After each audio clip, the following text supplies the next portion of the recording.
What PM Modi's FiveNation tour achieved global South ties and countering China. Finepoint. A shared theme among these countries is their desire to counterbalance China, and in doing so, they find comfort in partnering with India, a nation that doesn't trigger concerns about debt traps, exploitation, or coercive diplomacy.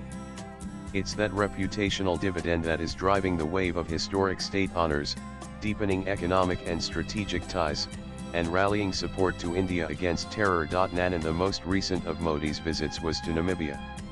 Modi's arrival in Namibia marked the first visit by an Indian PM in nearly 30 years. PM Modi was received with a ceremonial welcome and a 21-gun salute. The Prime Minister was honored with Namibia's highest civilian honor, again a historic moment. Remember the 8 cheetahs that were translocated to India? Well, they were from the deserts of Namibia. Of course, it's not about cheetahs this time. It's about development, democracy, and diamonds. Namibia is one of the world's largest diamond producers, and India has the largest diamond polishing industry, that too in my home state, Gujarat.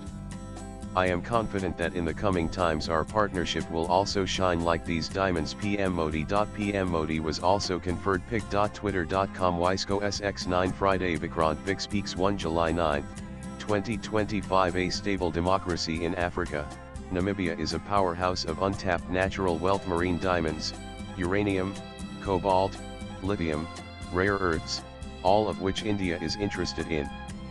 These are the new currency of global diplomacy.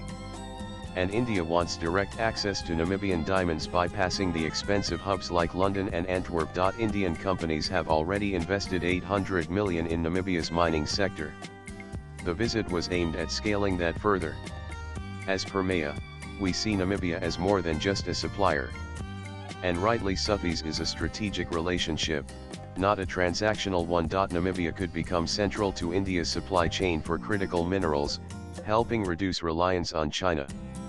For a country eyeing electric vehicles, solar panels, and semiconductor sovereignty, a partnership with Namibia makes sense. And PM Modi kick-started this 8-day tour with his visit to Ghana, a first by an Indian PM in 3 decades, was heavy with symbolism and substance.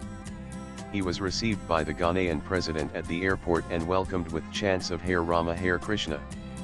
The Indian Prime Minister received the country's highest civilian award, the Order of the Star. This was a diplomatic handshake rooted in shared democratic values, a hunger for growth and a shared concern about terrorism.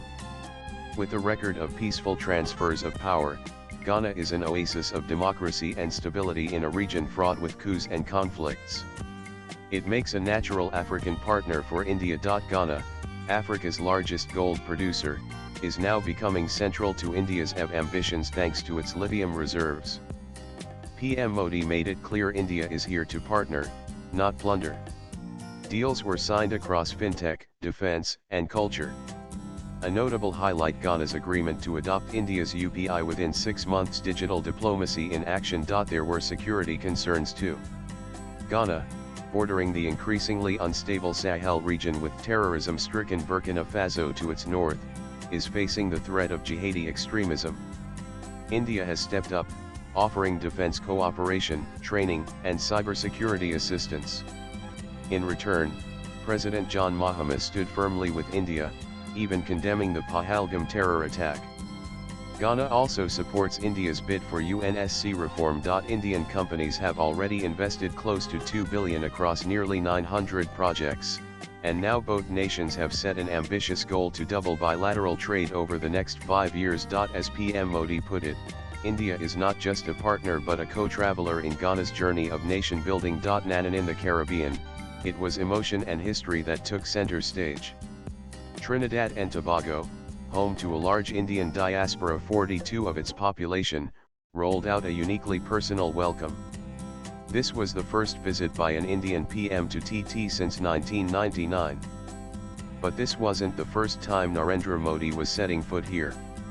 In 2000, he attended the World Hindu Conference in the Caribbean nation. As he landed in Port of Spain, Bhojpuri songs filled the air.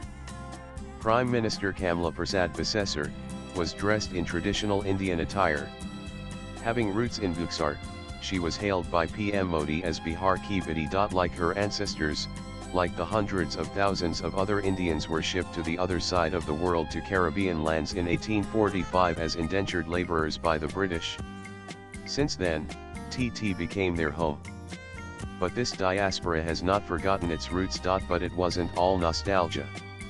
TT showered its love for India on PM Modi as he was conferred with the highest civilian award of the country, the Order of the Republic of Trinidad and Tobago. This was a rare and telling gesture. No global head of state before him, neither American presidents nor Commonwealth dignitary has been bestowed with this recognition. It was a powerful gesture underscoring India's special place in the hearts of the Caribbean nation. The symbolism extended to the very architecture of democracy. PM Modi addressed a joint sitting of Trinidad and Tobago's parliament, standing beneath the Speaker's chair gifted by India in 1968. The chair still bears the inscription "From the people of India to the people of Trinidad and Tobago." Beyond honors, the visit was future-facing. Trinidad became the first Caribbean nation to adopt UPI. Both sides agreed to strengthen digital and cultural cooperation.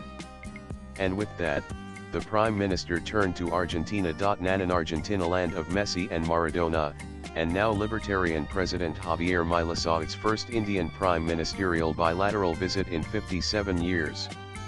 But it couldn't have come at a more opportune time. Argentina is a key player in the global race for critical minerals like lithium and copper, and India is pivoting hard towards clean energy and tech self-sufficiency. With the world's second largest shale gas and fourth largest shale oil reserves, Argentina also offers energy solutions that India is actively scouting.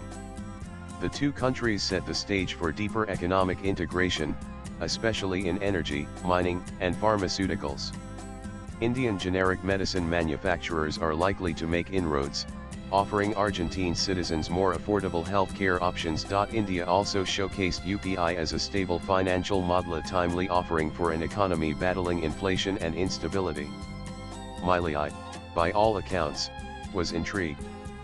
This marks the beginning of a promising relationship with key player in South America. Nan after attending the BRICS summit in Rio, PM Modi headed to Brasilia for a full-fledged state visit.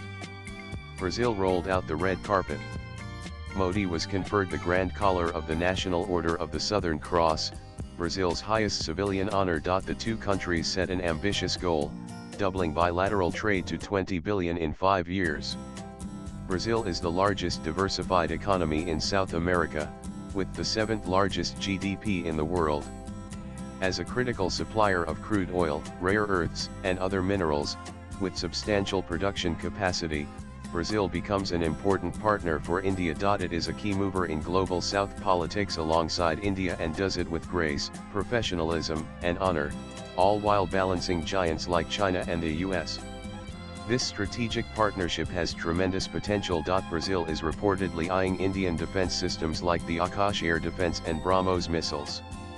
The interest follows India's recent defense display during Operation Sindoor. There was also a clear alignment of views against terror, zero tolerance on terrorism, and no double standards. With their personal camaraderie, PM Modi and President Lula are a formidable duo worth betting on at global forums. Across continents, the themes of PM Modi's tour were strikingly consistent: critical minerals, digital public infrastructure, led by UPI, defense cooperation, and counter-terrorism, pharmaceuticals. Diaspora Connect and state honors showing India's rising prestige. Swipe left for next video. But perhaps most important was the underlying message: India is offering the Global South an alternative. One not rooted in debt traps as often seen with China's Belt and Road, nor colored by colonial baggage as with many Western powers, but in mutual growth, democratic values, and mutual respect. From the Sahel to the Southern Cross, India's foreign policy is proactive, purposeful, and deeply personal. And as the Global South looks for allies in a polarized world, New Delhi is fast becoming the partner of choice. Latest blogs.